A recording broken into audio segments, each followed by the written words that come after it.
Have you ever watched a video and the edit is almost invisible? It's there, you can feel it, you can see it, but it's like it's not there.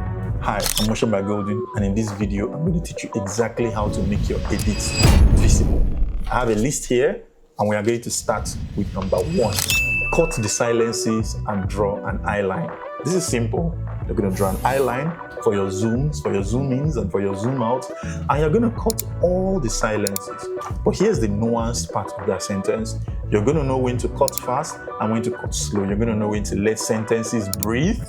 You don't just want to cut everything to make it start sounding like a yap session. I intentionally filmed this with very desaturated tones. We're not going to color grade this, but we're going to create color schemes that match this exact shot. Nobody wants to watch themselves yapping. We good?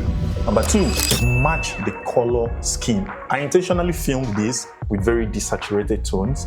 We're not going to color grade this, but we are going to create color schemes that match this exact shot. Not every shot needs extremely saturated colors and popping colors. Sometimes it's just best to pick colors based on the colors that are already in the shot. Let's assume your client doesn't have a color scheme. Number 3, functional animations over flashy animations. Why is this animation here? Why am I putting this here? If we just go about doing flashy animations everywhere, the message is going to get diluted in the animations. And obviously, we do not want that. We want our message to be intact while our edit sits in the pocket.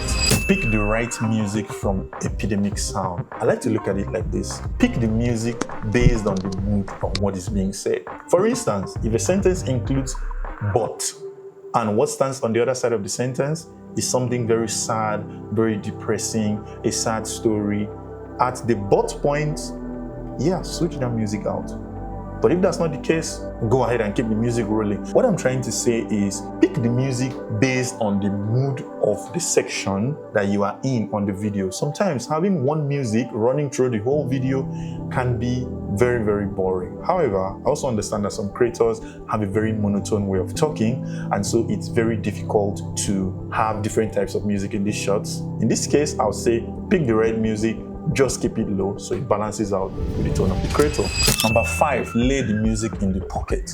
Put your music, go to your audio track, pick the DSR, take out the basses, put the heart limiter, and drop it down to about -25. -25 tends to work for me a lot, and your music is going to sit in the pocket. I hope you guys learned something. However, I'm going to be dropping a longer version of this on YouTube, touching each of these points in detail. I can't say how or when this is going to drop, but I promise you very, very soon, it's already in the works. I'm going to drop it, and hopefully you're going to benefit even more from that. See you guys in my next video.